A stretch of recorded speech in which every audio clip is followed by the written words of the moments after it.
Hello, everyone. Welcome. I hope you can hear me and see me. We're going to get just started here in 1 minute or so. We are just trying to get, of course, we're running into technical difficulties with a webcam issue with one of our panelists. So we're trying to figure that out right now. But if not, we'll just use his voice and no webcam, and we'll continue on so we respect everyone's time. Just give us one more second here. This is Jeff David. That's my fault, and I'm trying to work on it right now. Okay. Well, we're at 4:05, so I guess we'll just kind of dive in. And if Jeff, you're able to join us with a face, that would be great. But if not, I'm sure your voice will work for everything. So I want to just thank everyone and say welcome again. My name is Chelsea Leffett. I am Senior Vice President with HVS. I'm also a board member of the Northeast Chapter for the International Luxury Hotel Association. And the Northeast Chapter, we've launched this webinar series, this being the kickoff one, in order to really bring the industry together to discuss some of the challenges and opportunities that hoteliers and owners and operators are facing.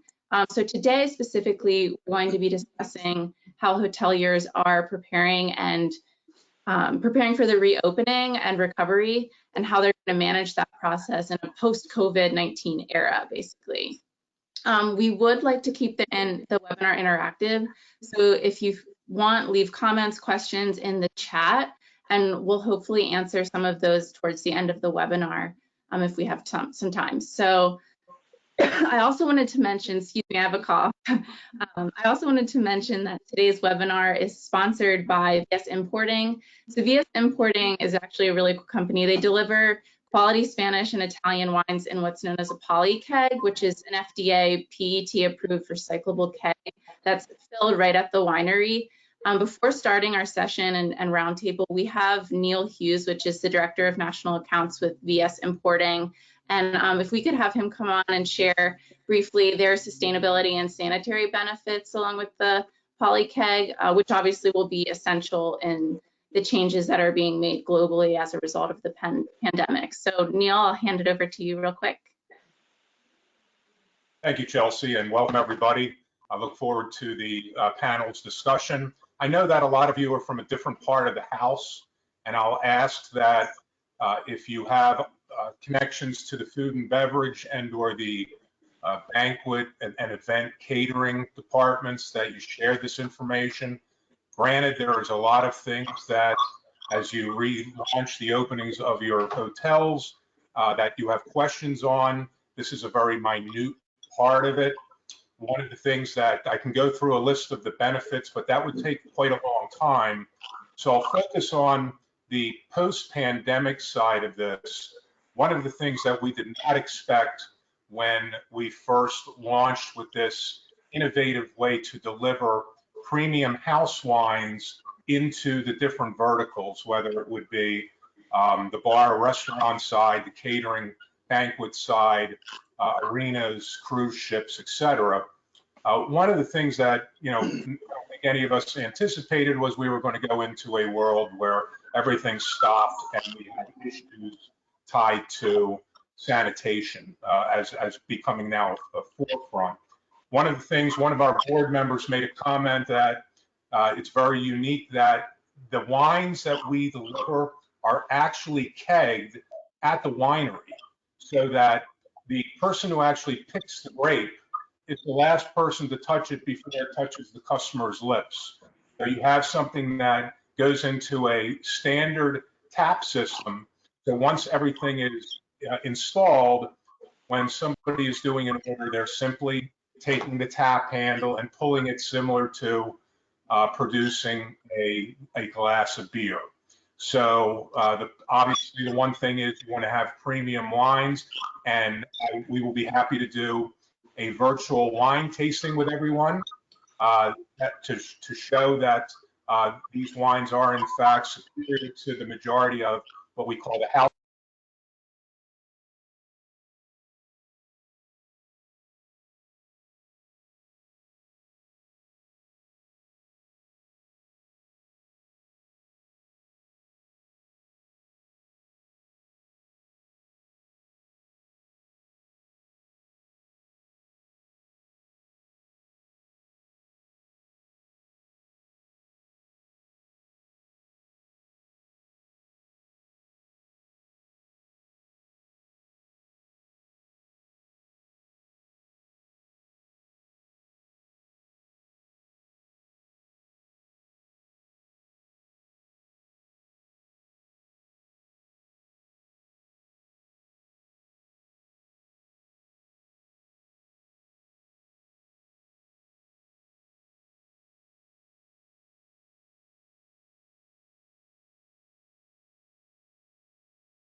Salamander Hotels and Resorts, and we have Jeff David on the telephone, the president of the Fittler Club in Philadelphia.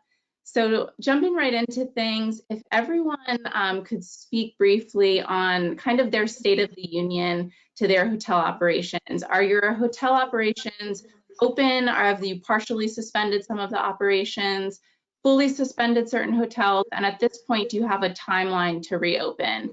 Prem, do you want to kick that off for us? Sure, thanks, Chelsea.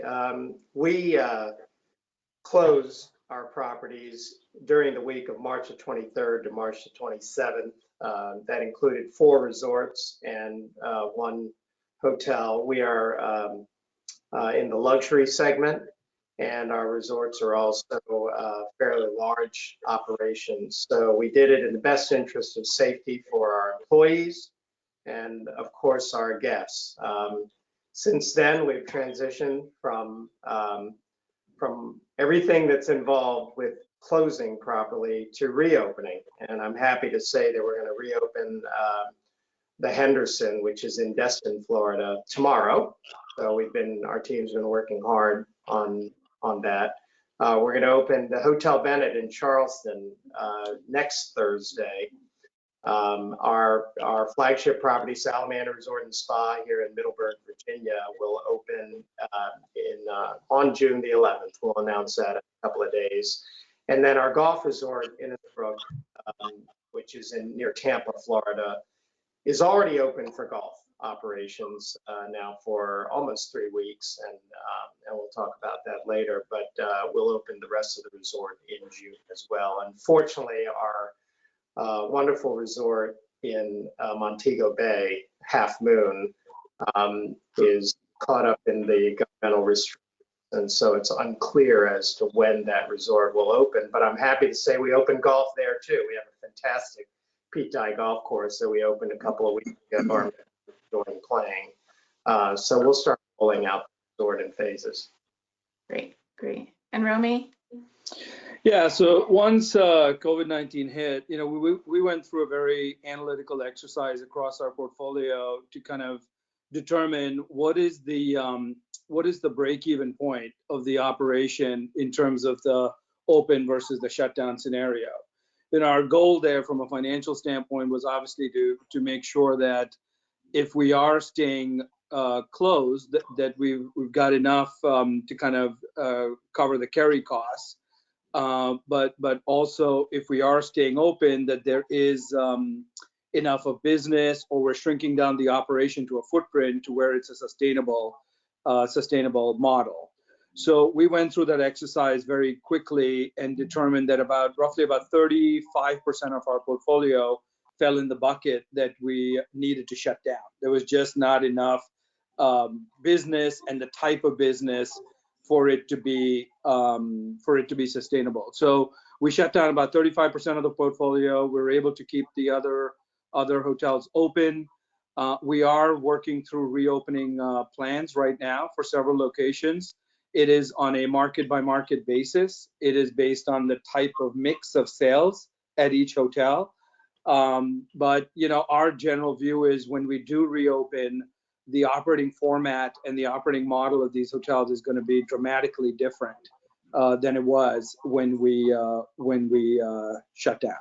So that's something I know we're going to cover, but how we're going to approach food and beverage, how we're going to approach recreation, even the labor model across the core functions of a hotel, in our view, are going to change substantially in the post-COVID environment. Definitely. And then Jeff, to your property, and if you could also tell us a little bit on maybe what indicators or data points you're looking at when making the decision of potentially reopening, Jeff. Yeah, I have a different angle. I kind of represent an innovation that's basically, for lack of a better adjective, a 1/3 Soho House hotel and club, 1/3 WeWork, which is we call it offsite, which is a co-working space, and 1/3 like an Equinox, which is about a 30,000 square foot luxury fitness offering. So much like Prem and everything, we were closed on March 16th by state orders of the governor. We're on the Pennsylvania cycle, so it's not quite Florida and it's not quite New York or California. So we're looking at different phased approach openings on which part of our business model is open. So our co-working space, I call it a double negative. It's a non-essential. It kind of passed the closure axe, so to speak. So that has been business as normal. Our gym is one of these undeclared, and I've been watching, all the lobbying that's happening with the fitness community. And then obviously the hotel, I'm status quo, much like my esteemed colleagues on the phone. So we're waiting for all these three phases to open up. Right. And then Romy, you brought up something interesting about which segments or markets of demand. That's kind of what you're looking at in terms of when you reopen certain hotels or how you might reopen certain phases. Can you speak a little more to that on just the markets or the segments that you might anticipate come back first, or? Yeah, absolutely, Chelsea. So yeah, that's something we've been spending a lot of time on. Our view is that the leisure destinations are going to be the first to come back. Particularly the market segment there is drive-in leisure. I think people have started to, safe to say that there's a lot of cabin fever, right? People been sheltering in place at home. So I think, markets that are more kind of drive-in friendly, leisure oriented, that have some sort of recreational opportunity for the family, I think those are the ones that are going to come back first.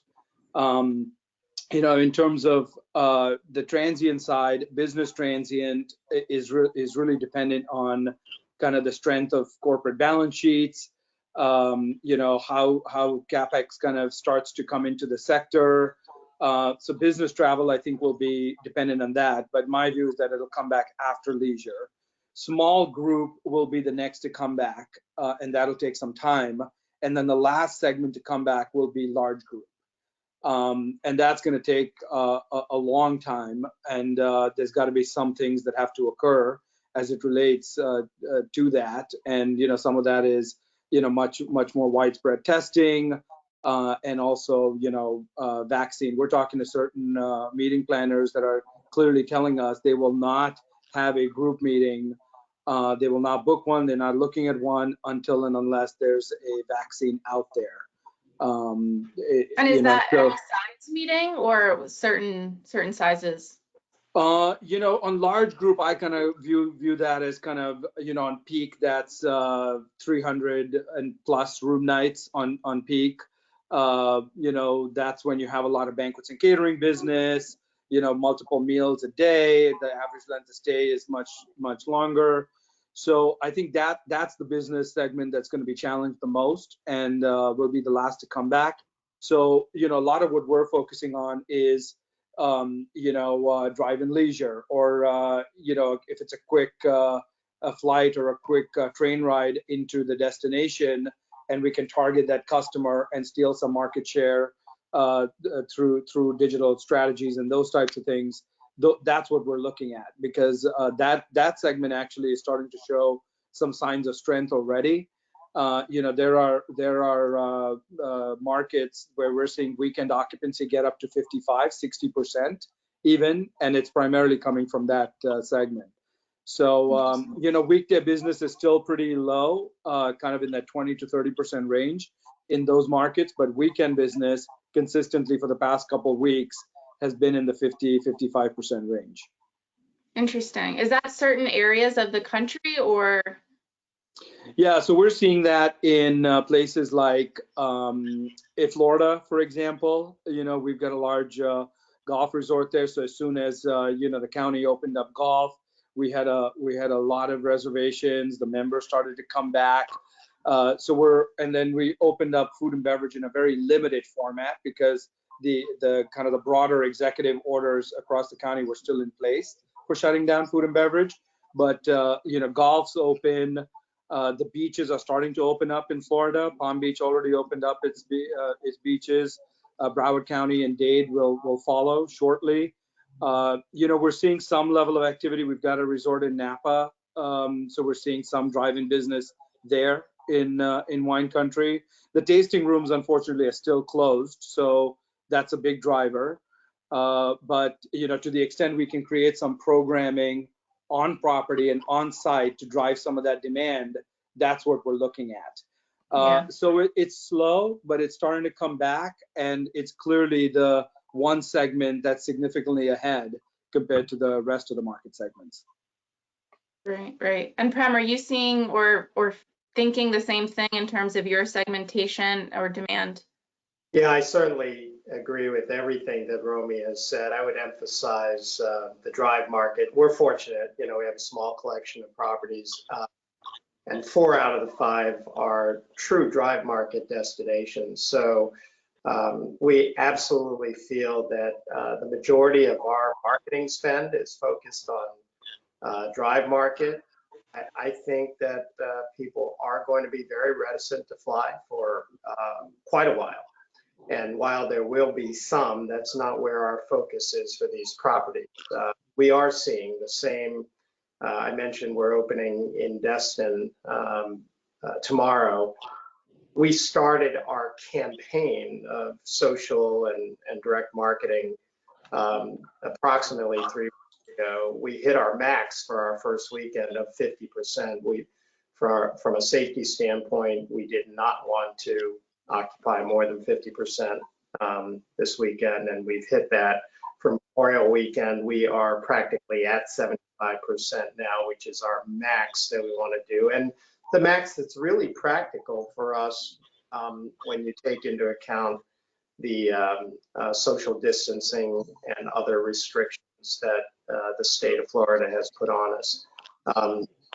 Conversely, Jamaica is a different challenge, and flights there really won't start up until late this summer. So we're actually focused on local there. I mentioned we opened our golf. We also have villas that are wonderful 4 to 5 bedroom homes that are along the beach that are great family vacation spots. And we're actually marketing to Kingston, capital city, there for people that want to come to the beach. And so we have opened up that segment. Agree with Romy about the limitation of food and beverage operations. And at the same time, it's an opportunity to become really creative in a way that we haven't before. Interesting. I want to get Jeff's perspective too, considering you both all have portfolios that you're looking at in different locations and different properties. With Jeff, I'm interested to see how you are currently driving demand for the future, obviously, given that your property is largely closed. Have you changed your marketing tactics, or kind of how are you looking at demand and future demand for your property as you begin to phase it open? Yeah, interesting. And I guess I'll always be, the redheaded black sheep of this thing. No, I do believe since we have different revenue drivers, obviously membership, that's its own sort of retention model, so to speak. We're on our 2nd year. We had well over 1,000 members, and we've just been watching just a slow attrition. A little bit is we're going to keep up with it like most clubs, and then as months go on, the appetite to pay for a membership with virtual programming is starting to get devalued. As far as our hotel space is concerned, I believe that since I have the luxury of having a limited number of rooms, I think I could be a little bit nimble and experiment and play with it a bit. So we've been studying a bit of the extended stay model. I've been just watching, that seems to have some interest as it might be a complement to our co-working space. So we could do a little bit of A/B testing because I don't have a vast number of rooms to play with, and it's a secondary form of income.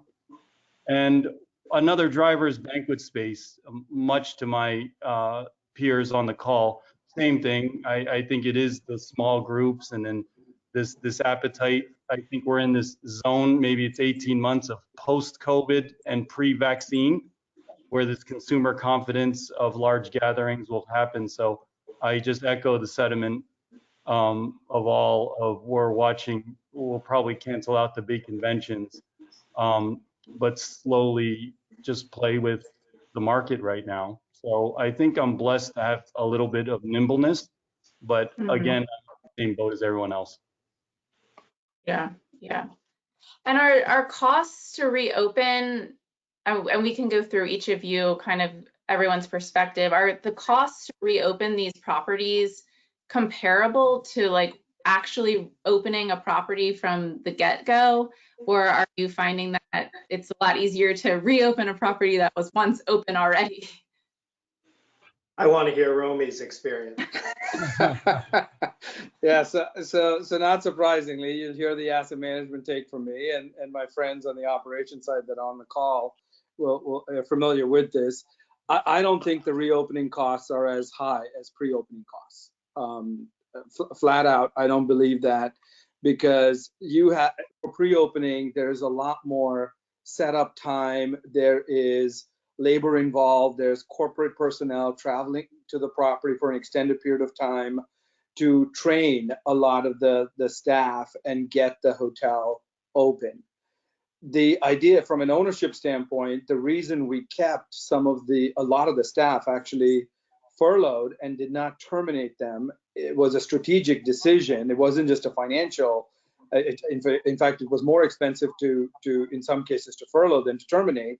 The reason we did that was for just this reason, right? For that reopening costs can be expensive. And in order to manage that, if you bring back the same employee base that you had at the hotel when you shut it down, theoretically you should have a lesser cost because you're not going through the whole retraining exercise across the entire property. So I think that's number one. The bulk of the reopening costs are around training, employee costs that I think can be managed in the furlough versus termination. The other issue is, a lot of the one-time costs in a pre-opening scenario should not occur in a reopening scenario, because these systems are in place from a sales and marketing, distribution, F&B system standpoint. All of that's there, but obviously you have to go through the basics. As you ramp up food and beverage operations, you have to restock your supplies.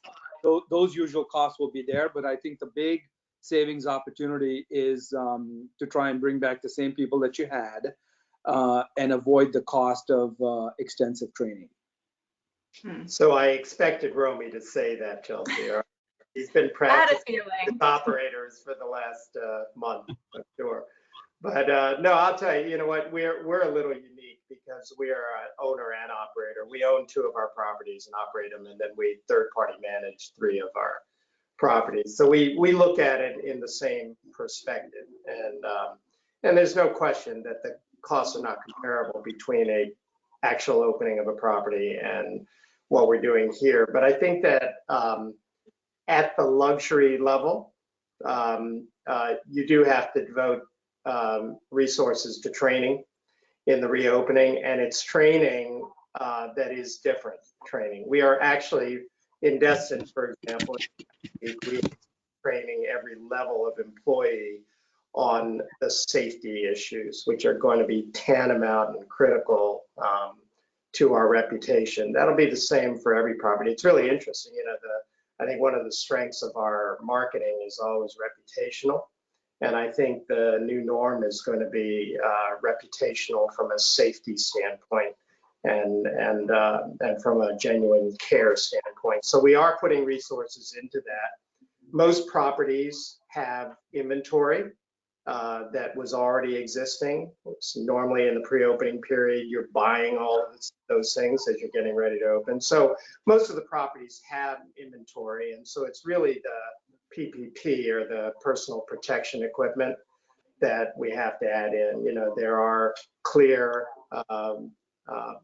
plexiglass barriers. There are certainly masks and gloves, both from an employee standpoint and from a guest standpoint. There is packaging that, once again, at the luxury level, we want everything to be uniform at a certain level. So we've developed a new packaging type of program for all the properties. I think the other thing, and Romy touched on it in regards to the furloughing, we did the same, and the biggest reason is because we can then continue to pay the employer's share of health insurance and other benefits, which we had done. Mm-hmm. But there have been employees who have chosen to take other jobs, actually mostly in other industries, and so that will continue to happen as well. And so there's actually in some cases there is the need to hire certain positions as well and to retrain. Interesting. Yeah, the one thing, just to echo what Prem was saying, which I agree with, Chelsea, is that if there's CapEx expenditure to be made on site that is necessary as a result of cleanliness or hygiene or safety standards, absolutely. We are not compromising in that area at all. In fact, we're going above and beyond even what the brands are putting out there as their standards, right? Because we take that very, very seriously. Also, but there's other things like IT, like trends in IT, for example, that we think will start to occur from a consumer behavior standpoint, like contactless check-in is one, right? So our hotels, we did an inventory that said, okay, our hotels that do not have mobile check-in and keyless entry, like we've got to get that done right away, right? So we've got to get the right locks in place, get the app ready, and I think customers will get used to that. They'll want that, and that'll become the norm very quickly. So the areas like that are a response to kind of the consumer need in a post-COVID-19 environment, that we're not cutting back on at all, and in many cases, like I said, going beyond.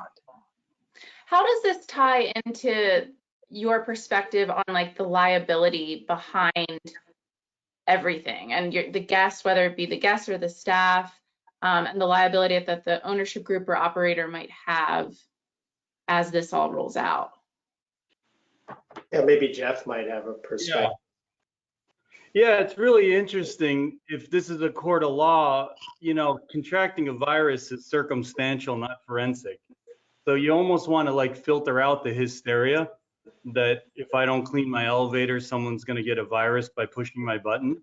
So I think we're not guided by fear, but guided by extreme, vigilance and thoroughness, to Romy and Prem's point, that you almost want to do everything that's both regulatory and gold standard, to Romy's point, to above and beyond, to just exhume staff and consumer confidence and awareness. But there is a point, like I said, where, the liabilities are probably if you just are aloof on compliance or state regulation. So, yeah, I think if you are, just a good operator, maybe Yelp is not just service and quality of food, maybe it's cleanliness. Who knows how people are going to judge us in this new era. So I do think that it's no big deal to be in full compliance with the suggestions of science and government, but I think it's a big deal if you don't.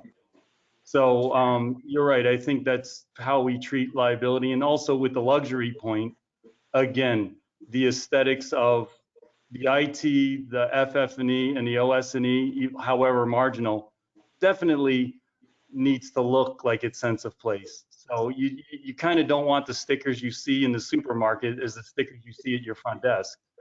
So there's just some wonderful companies I've done in research who just pivoted around wayfinding with this post-COVID era. So it's great.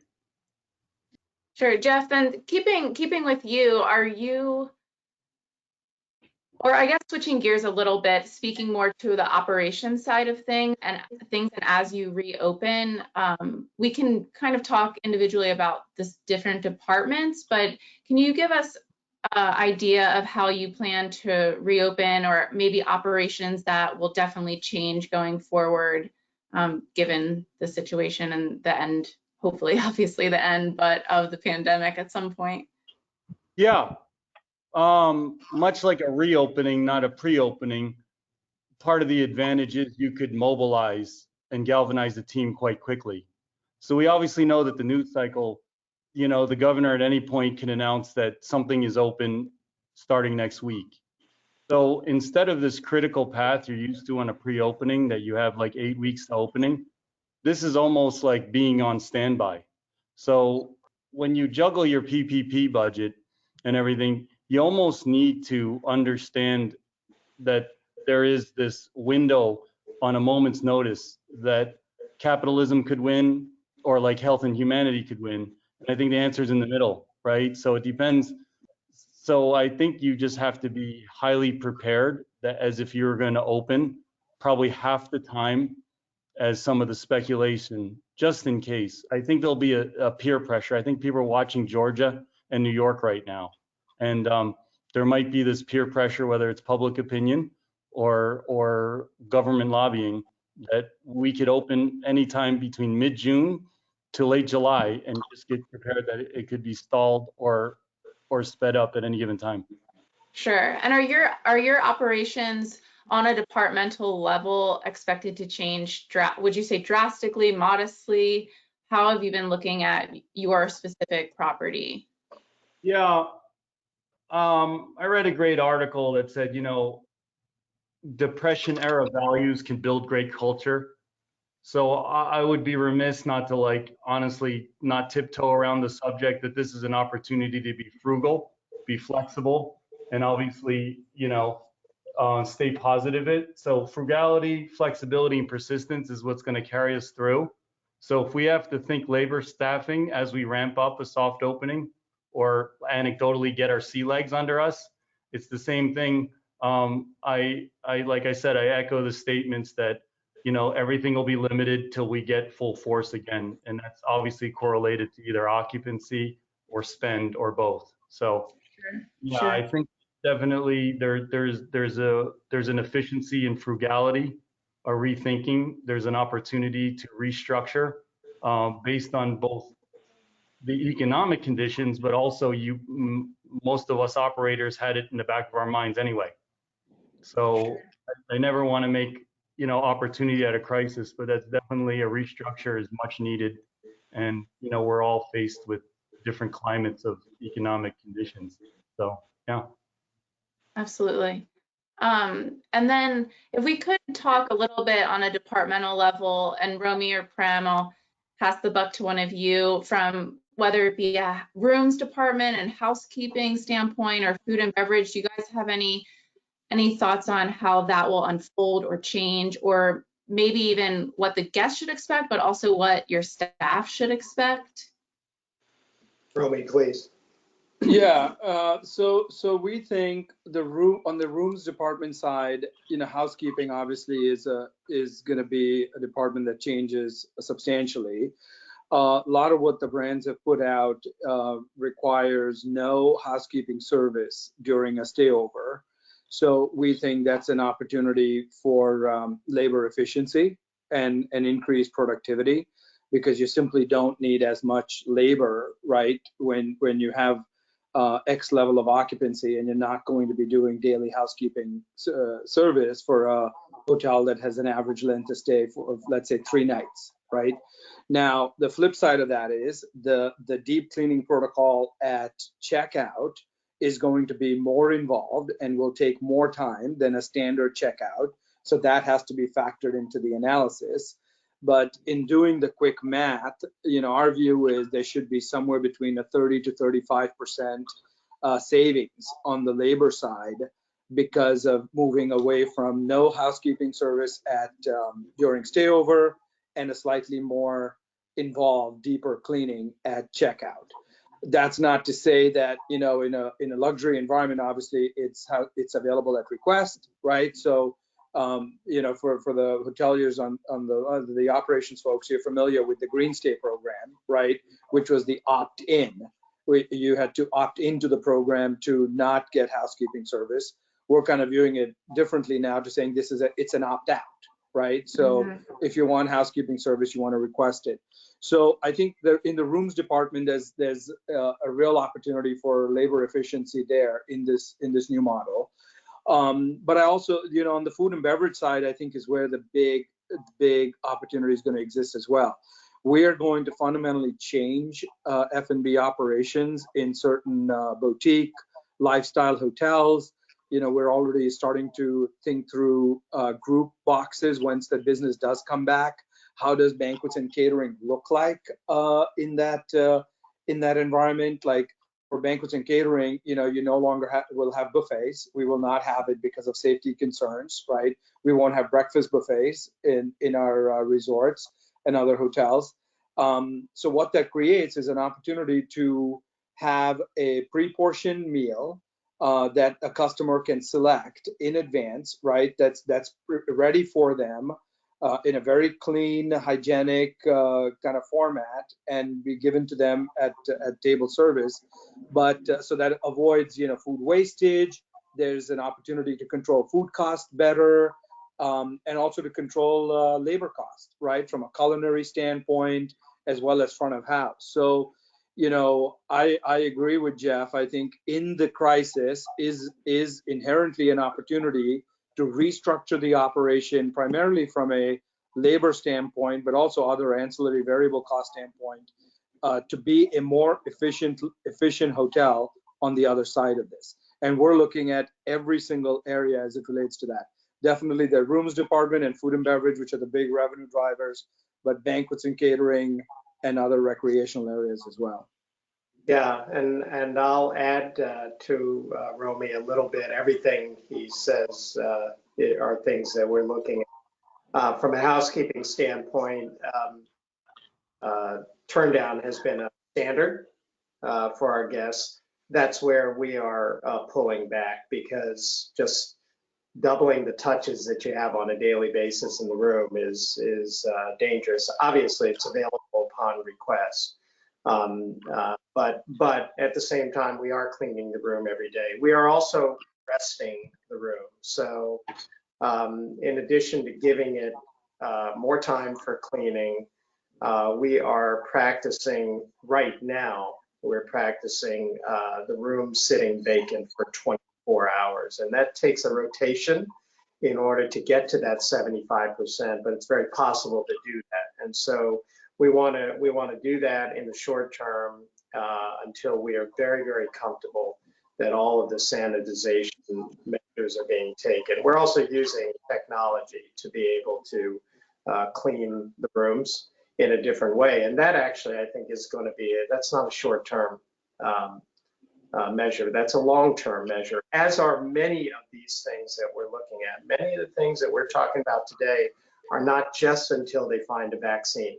They are things that we are putting into place, thinking about the future. From a food and beverage standpoint, buffets are not doing them either, but we have some of the really lavish buffets are a signature of our properties, especially the special occasions and the Sunday brunches. So we're experimenting with actually creating that brunch buffet experience at the table, kind of expanding on the family style idea. When it really comes down to it, you don't necessarily have that many items that are on a buffet brunch. So it's a matter of being able to bring them to the table in courses. And actually, from a production standpoint, it's like doing a banquet. So it is not very complicated to do. So we're looking at that. And the one more thing that I'll add is spa is a big part of our resort experience. And our spas here in Middleburg, for example, Salamander Resort and Spa is booked weeks in advance and is maxed out. Well, that cannot happen, and so it is a lot like rooms where there's a different occupancy that you can have, very much based on the time of the cleaning of the room. And then you also have gathering places, the indoor spaces that you have to observe. So we've implemented a lot of changes immediately in the spa practice. I'll just add that the demand for spa is off, Romy. It is, I mean, people cannot wait to get back into That's the interesting. that salons. Yeah, for sure. So when you reopen your hotels, you're reopening the spas at the same time? We are actually opening the Henderson 1 week late, and that's just to get a handle on everything. And so for Memorial Weekend, we're already almost booked out on the number of treatments. And just to give you an idea, we're only doing 50 treatments a day as compared to the 120 to start. And then we'll see where that, and it's more limited by the locker room space than it is the actual treatment rooms. Middleburg will open on June 11th with the spa open. It's such an important part of the resort. Hey, what's Virginia's regulation on, technicians? Like, obviously you can't have contactless spa treatments. What's your findings that Virginia's strongly suggesting? It's not being suggested yet. I mean, like a lot of these jurisdictions, it's simply not clear on a lot of different levels. We've been talking about meeting space. There is such a lack of clarity on what a gathering is right now as it relates to a function and a meeting space and how many people you can actually have. So we're actually still working on that. What we're focused on right now is what can we do right and safely, and when are they going to lift restrictions, and then we'll work with what the requirements are. Great. And are you taking into consideration as you roll out these new protocols? One of the questions that had come through, I just noticed on the side, was more geared toward the guests. Like, how are you going to, especially in a luxury environment, that really intimate reaction or interaction that a guest has with the staff and the service? How are you guys looking at that and preparing for that? With a mask or something, gloves that might scare a guest typically now might be standard. It's such a great question, and I'll just say for us, first of all, it's important to know that we're coming out of this with the mindset that we're not discounting rates. This pre-crisis rates that we're at, same where we are. I mean, part of that is having been through the recession the last time, that it is very hard to recover to do that. But secondly, it is because we should endeavor to give the experience. So, for example, frontline employees, we have shield masks for them. We want guests to see the full face, and we want them to see the smile. And each of our properties has already developed salutations that aren't a handshake, but they are a signature to the property. The same graciousness of service is critical at the level that we're at. I have heard a few operators talking about how it's just going to be different and guests can't expect it. We have to kind of change that, the thinking.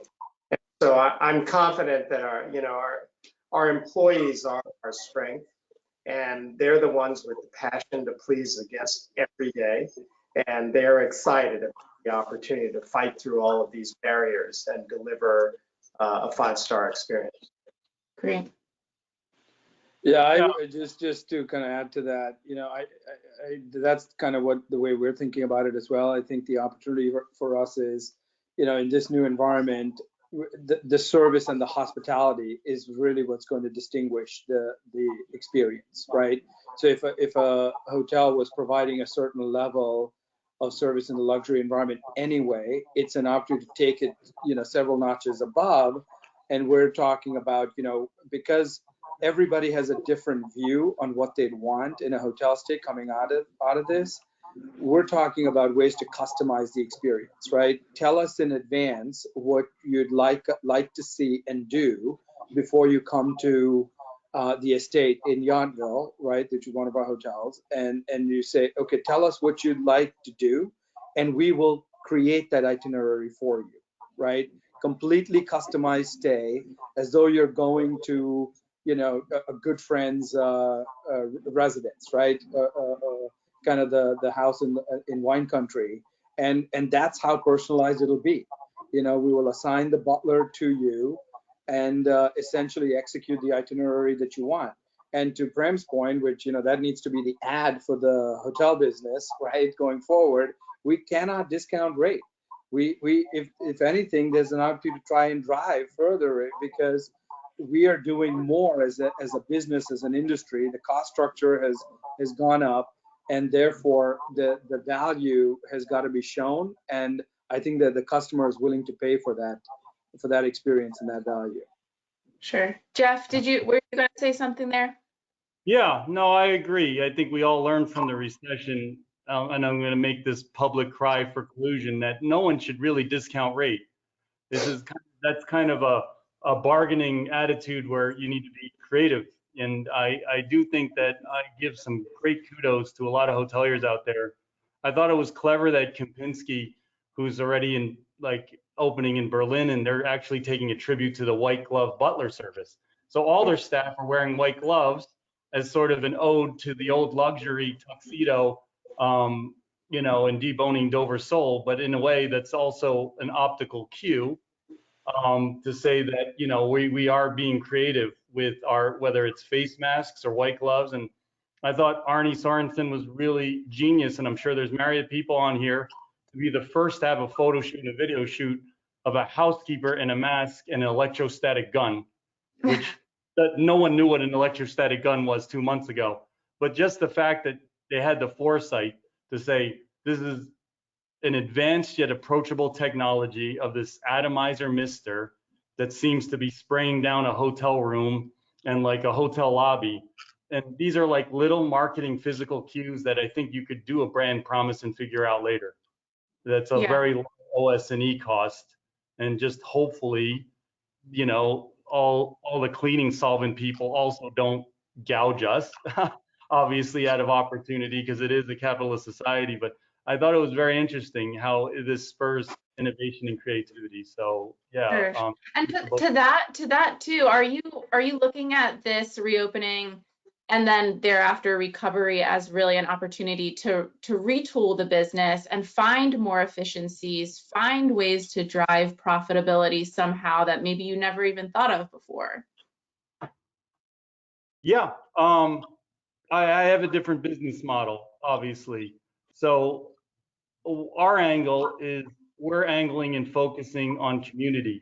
So when you're in a private club space and we really lock down the checkpoints of whether it's a health declaration or a thermal scan, and we're just calibrating that now, we could be a 130,000 square foot campus, a 130,000 square foot shelter in place where there's a self-accountability to every member. That's one aspect that we have as a key differentiator than a public area. So instead of like the restaurants and malls and even resorts, with no disrespect to my colleagues here, we could almost promise that there might be a better, greater need for public space. Furthermore, I think, being a parent, I think summer camps are going to be canceled during an opening. So I think the resort business has huge opportunities that, you're shelter in place with your kids, they're driving you nuts for a few months, and now you can't drop them off the camp. So I honestly think that there might be some drive-in business, to your point, some spa business, some family staycation, only because people need to get out of their homes, but they might not have these amenities that a lot of people do and drop their kids off at summer camp. So I honestly think that there's huge opportunity in the resort world and the private club world to take advantage of a summer opening. Yeah, that's so true, Jeff. And I think the other advantage that many resorts have is the outdoor spacing. And we're actually, outdoor activities have always been a big part of our offerings, but we are doubling down on outdoor activity, including we're expanding it everywhere we can outside. Our hotel in Charleston has a fabulous terrace that opens out onto a square in the city, and we are already activating that in a different way, and as well as the rooftop terrace. That's great. So I guess we'll end on a little roundtable question, if we could, and try and get to one or two questions. I promised questions, but it's 4:55 now, so we'll see if we can do it. If you each could give one or two pieces of advice to whether it be other owners or operators of luxury hotels in managing their business in this post-COVID-19 era, I think that would be great. Romy, please. Yeah, I'm happy to go first. So I'll kind of say three things here. I'm going to try to color outside of the lines here a little bit. One is, I'd say, definitely make cleanliness and safety of the guest and associates the #1 priority. There is no business to be run if that's not, that has got to be priority #1. Second thing is stay close to the customer. You know, even though we've been shut down for several weeks, you know, I think it's important to just, you know, keep in close contact your transient customer, your group customer, your business traveler, your social segment, and just talk to them and understand what it is that they are wanting in terms of an experience once they do come back. I think it's absolutely critical. Sometimes, you know, we're at fault of kind of being so close to the business itself and the property that we lose sight of the customer. So staying close to the customer. And then third, I'd say everything that we've all talked about, you know that it is absolutely possible to have an operation where you have a safe and desirable luxury experience, but also doing so profitably. It shouldn't come down to it being a choice of one or the other. You can absolutely have a great luxury experience, and it can be safe and healthy, and it can be profitable. So I would just kind of encourage all of us to be continuing to think that way, because I really do think while this is an unprecedented crisis in all of our careers, this is also an unprecedented opportunity to come out on the other side of this to be a more efficient operation and, frankly, a more profitable operation. Great. Safety first, and I think if you start with the employee, then you'll get it right, because there are actually even more touch points from an employee standpoint than there are a guest standpoint. So just really focus on getting that right. I totally agree with the client. So I'll also say your other partners. You know, we have partners like Preferred Hotels and Forbes Travel and key vendors, all of whom are really important to stay close to and work with, you know, during this difficult time. I can't tell you how many of them have been incredibly helpful to us, which has just formed even a greater partnership for the future. And then I would say that practices that you can sustain, identify things, because this is not going to end. And so adapting practices that are sustainable, that you can continue to do and refine and become part of the new norm, I think are important. If I can just add one more thing, we're working on an interesting project as a management company, a new development. The resort won't open for 3-4 years. So we're actually just entering the design phase. And boy, from a design standpoint, anybody who's looking at the future really have to look at what the future physical product and the flow and the experience should look like. It's actually a great opportunity for those that are developing now and into the future. Yeah, Very true. that's a good point. And Jeff, one or two And, tidbits of. My closing remarks is I apologize my camera wasn't working, because it's the first time I put a collared shirt on in about 6 weeks, so I kind of ruined it. No, but yeah, I would probably take this an excerpt from Jan Freitag from Star, and I posted this on LinkedIn, that there's a certain terminology called the Stockdale paradox.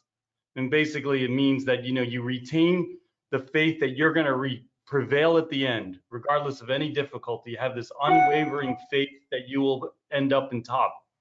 But in the same time, simultaneously, you have to confront the most brutal facts of the current reality.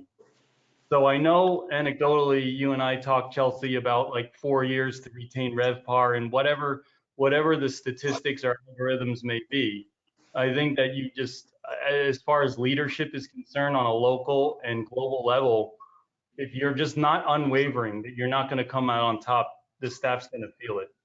And so I think you just have to just have this faith and reality at the same time. Almost have this optimism and realism simultaneously, because you can't hide away that it's just a brutal headway into a recession.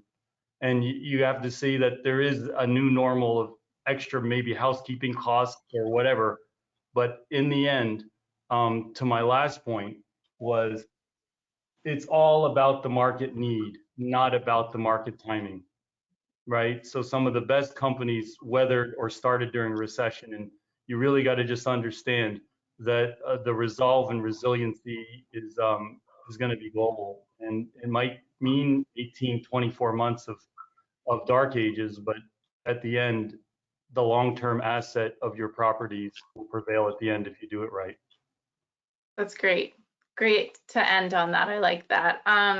So I want to be respectful of everyone's time, and I did monitor most of the questions that we were able to answer, quite a few. If you personally feel like you didn't get your question answered to the degree you want it to be answered, we're going to be sending out this recording of the webinar in an email. In that email, you are more than welcome to respond to that email address and ask your question again, and we can make sure either Jeff, Romy, myself, or Prem, or Neil, if you're interested in the Polycag, can answer the question for you. In that email, like I said, you'll have this recording, but you'll also have links to, if you're interested in becoming a member of the International Luxury Hotel Association, as well as if the Northeast chapter specifically might apply to you, you can absolutely apply there to become a member with us as well. We hope to see you again next week. As I mentioned, this is a series. So next Wednesday at the same time, we will be discussing critical issues and various topics around today's capital market, financing for hotels, and the transaction environment as it stands today, with a bunch of great panelists. And apologies again for the webinar issues, but I thank you once more for joining us, and please look out for the email. Great. Thank you. Thank Thank you, you all. everyone.